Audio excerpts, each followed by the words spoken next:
আপনার মনে কি কখনো এই প্রশ্নটা এসছে যে বড় বড় কোম্পানিগুলো কিভাবে বছরের পর বছর প্রতিযোগিতার মুখেও টিকে থাকতে পারে? এর পেছনে রয়েছে তাদের ইকোনমিক মোট, একটা শক্তিশালী কম্পিটিটিভ অ্যাডভান্টেজ। কিন্তু এই মোট কিভাবে কাজ করে, আর আপনি কিভাবে এই ধরনের কোম্পানি চিনবেন যে কোম্পানিগুলো বছরের পর বছর তাদের কম্পিউটারদের সাথে প্রতিযোগিতায় টিকে থাকতে পারবে, যার দ্বারা আপনি এই সমস্ত কোম্পানিগুলোকে চিহ্নিত করে সেই সমস্ত কোম্পানিতে ইনভেস্ট করে আপনার ইনভেস্টমেন্ট জার্নিকে আরো শক্তিশালী করে তুলতে পারবেন। তো বন্ধুরা, আজকের ভিডিওতে আমি আপনাদের বলবো কিভাবে ইকোনমিক মোট চিহ্নিত করতে হয় এবং ইন্ডিয়ান স্টক মার্কেটে কোন কোন কোম্পানি এই মোট তৈরি করতে পেরেছে। দ্য ফুল ফর্ম অফ মোট is massive open area of trust. মোট বলতে বোঝায় এমন একটি প্রতিযোগিতামূলক সুবিধা যা একটি কোম্পানিকে তার প্রতিদ্বন্দ্বীদের থেকে রক্ষা করে। যেমন একটি দুর্গকে আক্রমণ থেকে রক্ষা করতে চারপাশে খাল খনন করা হয়ে থাকে, আর ইনভেস্টমেন্টের দুনিয়ায় ঠিক এরকমই বিষয় হলো মোট। আর এই ধারণাটি স্যার ওয়ারেন বাফেট জনপ্রিয় করে তুলেছেন ইনভেস্টমেন্টের দুনিয়ায়। একটি শক্তিশালী মোট থাকা মানে হলো সেই কোম্পানি দীর্ঘ সময় ধরে প্রতিযোগিতার বাজারে টিকে থাকবে এবং বছরের পর বছর প্রফিট ঘরে তুলতে থাকবে, কারণ অন্য কোম্পানিগুলো সহজেই কিন্তু তার সাথে কম্পিট করতে পারবে না। ভিউয়ার্স বন্ধুরা, আপনি অর্থসূত্রতে ফান্ডামেন্টাল অ্যানালাইসিস সিরিজের 5 নম্বর ভিডিওটি দেখছেন। এই সিরিজে মোট 8টা ভিডিও আছে যা দিয়ে আপনি আপনার ফান্ডামেন্টাল অ্যানালিসিসের কনসেপ্টটা একদম ক্লিয়ার করে নিতে পারবেন। সিরিজের বাকি ভিডিওগুলো আপনি ফান্ডামেন্টাল 8 প্লেলিস্টে পেয়ে যাবেন। ভিডিওর মূল পর্বে জাম্প করার আগে আপনার কাছে একটা ছোট্ট রিকোয়েস্ট, আপনি যদি অর্থসূত্রতে নতুন হয়ে থাকেন এবং অর্থসূত্রকে সাবস্ক্রাইব না করে থাকেন এখনো পর্যন্ত, তাহলে প্লিজ এই মুহূর্তে চ্যানেলটিকে সাবস্ক্রাইব করে নিন। আপনার জন্য এটা খুব সাধারণ হলো, আমাদের জন্য কিন্তু আপনার এই সাপোর্টটি খুব খুব খুব প্রয়োজনীয়।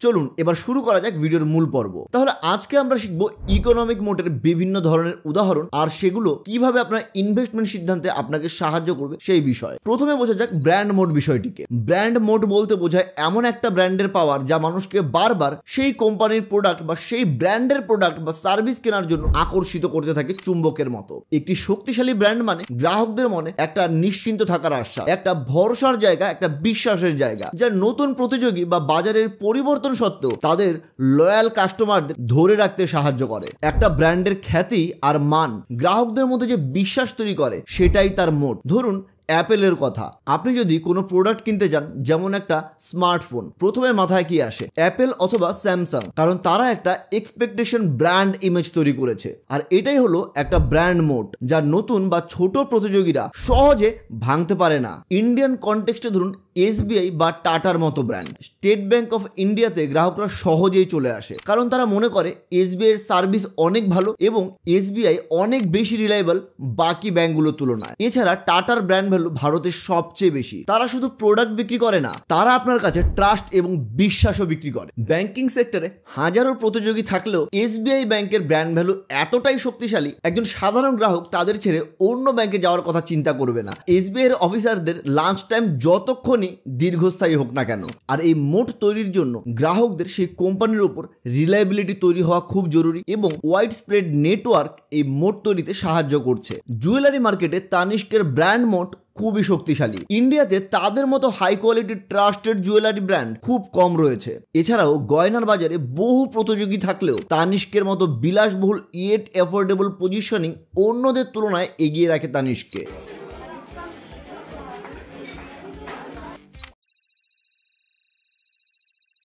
পেটেন্ট মোট হচ্ছে এমন একটা অ্যাডভান্টেজ যা কোনো একটি বিশেষ কোম্পানির কাছে এমন ধরনের পণ্য বা প্রক্রিয়া তৈরির অধিকার রয়েছে যা অন্য কেউ নকল করতে পারবে না। আর এর মানে এটা সেই কোম্পানিকে একচেটিয়া বাজারে মনোপলি তৈরি করার সুযোগ দেয় এবং অন্যান্য প্রতিযোগীদের সেখানে প্রবেশ করতে বাধা দেয়। যেহেতু আমরা পেটেন্ট মোট নিয়ে কথা বলছি, তো এক্ষেত্রে কিন্তু ফার্মাসিউটিক্যাল কোম্পানিগুলো এই মোটের সবচেয়ে ভালো উদাহরণ হতে পারে।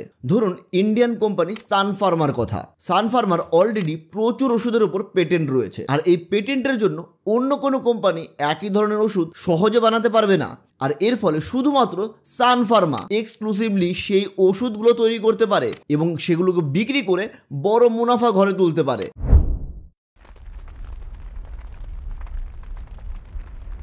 আর এই ধরনের মোট শুধুমাত্র ফার্মাসিউটিক্যালেই নয়, টেকনোলজি সেক্টরেও আমরা দেখতে পাই। যেমন ধরুন ইনফোসিস বা টিসিএস, এই কোম্পানিগুলোর কাছে এমন কিছু বিশেষ সফটওয়্যার আছে যেগুলো অন্য কোনো কোম্পানি সহজে নকল করতে পারবে না। আর এই ধরনের সফটওয়্যারগুলো এই কোম্পানিগুলোর কাছে ইন্টেলেকচুয়াল প্রপার্টি, যার দ্বারা টিসিএস এবং ইনফোসিসের মতো কোম্পানিগুলো মার্কেটের অন্যান্য টেক কোম্পানিগুলো থেকে সবসময় কয়েক কদম এগিয়ে থাকতে পারে। যেমন ধরুন সানফার্মার অনেক ওষুধ পেটেন্টের অধীনে থাকে। যখন কোনো পেটেন্ট প্রাপ্ত ওষুধ বাজারে আসে তখন সেটা অন্য ওষুধের তুলনায় অনেক বড় সময়ের জন্য বাজারে একচেটিয়াভাবে চলতে থাকে। এর ফলে তারা দামের নিয়ন্ত্রণ নিজেদের হাতে রাখতে পারে এবং বেশি মুনাফা লাভ করতে পারে। আর একজন ইনভেস্টর হিসেবে আমরা সবসময় এমন কোম্পানিগুলোকেই কিন্তু মার্কেটে খুঁজে বার করার চেষ্টা করি যে কোম্পানিগুলো তাদের কম্পিটিটর কোম্পানিদের থেকে সবসময় 2-4 পা এগিয়ে থাকতে পারবে, তারা মার্কেটে মনোপলি করতে পারবে। এরপর আসে কস্ট অ্যাডভান্টেজ মোড। তো এখানে কস্ট অ্যাডভান্টেজ মোড বলতে বোঝায় এমন একটা অবস্থান যেখানে কোনো কোম্পানি তার প্রোডাক্ট বা সার্ভিসগুলো অন্যান্য প্রতিযোগীদের তুলনায়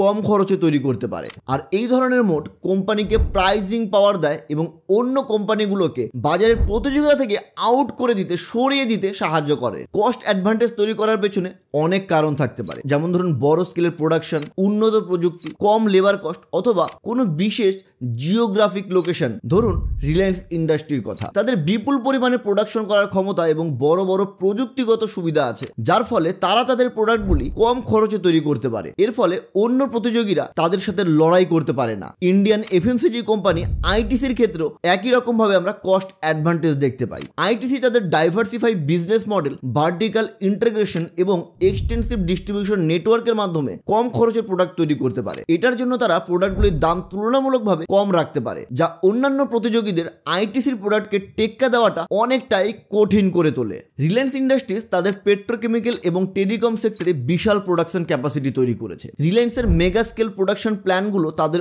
অন্যদের তুলনায় অনেক কম দামে পণ্য বানাতে সাহায্য করে। এতে তারা যেমন বাজারে দামের প্রতিযোগিতায় এগিয়ে থাকে অন্যদের তুলনায়, এবং তাদের কম্পিটিটর কোম্পানির থেকে কিন্তু তারা মুনাফাও মার্কেট থেকে বেশি অর্জন করতে পারে। তো ভিউয়ার্স বন্ধুরা, আজ আমরা এই ভিডিওটির মাধ্যমে শিখলাম ইকোনমিক মোড কি আর কিভাবে ইন্ডিয়ান কোম্পানিগুলো এই মোড তৈরি করেছে। এখন আপনার কাজ হলো ইনভেস্টমেন্টের আগে এই মোড চিহ্নিত করা, কারণ লং টার্ম লাভের জন্য কোনো একটি কোম্পানি বাছার আগে সেই কোম্পানির কোনো মোড রয়েছে কিনা এটা জানা কিন্তু আমাদের জন্য অত্যন্ত গুরুত্বপূর্ণ। এর কারণ ইতিমধ্যেই আমরা ভিডিও থেকে যা শিখতে পেরেছি তা থেকে অন্তত এটা আমরা বুঝতে পারি, কোনো একটি কোম্পানির কাছে যদি মোটের সুবিধা থাকে তাহলে দীর্ঘমেয়াদী সময় জুড়ে কিন্তু সেই কোম্পানি মার্কেটে টিকে থাকতে পারবে, হাই মার্জিনে প্রফিট গেইন করতে পারবে। আর কোনো একটি কোম্পানি হাই মার্জিনে প্রফিট গেইন করলে তবেই সেই কোম্পানির ইপিএস বাড়বে। আর ইপিএস বাড়া মানে আপনি যে স্টকে ইনভেস্ট করে রেখেছিলেন ধীরে ধীরে সেই স্টকের দামটিও আকাশ ছুতে যাইবে, আর যার দ্বারা আপনার ইনভেস্টমেন্টের গোল পূর্ণ হবে। তো বন্ধুরা, এই ভিডিওটি যদি আপনার জন্য ইনফরমেটিভ মনে হয় তাহলে অবশ্যই ভিডিওটিকে একটি লাইক করবেন, আর এই চ্যানেলটিকে সাবস্ক্রাইব করতে কিন্তু একদম দেরি করবেন না। আর আপনি যদি পরবর্তী কোনো একটি ভিডিওতে জানতে চান যে ইন্ডিয়ান কোম্পানির মধ্যে মোটের নিরীক্ষে টপ 10 অবস্থানে রয়েছে, তাহলে কমেন্টস বক্সে লিখুন। আমি আগামী দিনে পরবর্তী একটি ভিডিওতে ইন্ডিয়ার মোট অনুযায়ী টপ 10 কোম্পানির একটা লিস্ট নিয়ে আপনাদেরকে ডেডিকেটেড ভিডিও বানিয়ে দেবো। বন্ধুরা, তো ভিডিওটি আর দীর্ঘায়িত না করে এখানেই ভিডিওটি সমাপ্ত করছি। খুব দ্রুতই আরও একবার আপনার সাথে দেখা হবে নতুন একটি ভিডিওর সাথে। ততক্ষণ সুস্থ থাকুন, ভালো থাকুন, হ্যাপি ইনভেস্টিং। ধন্যবাদ।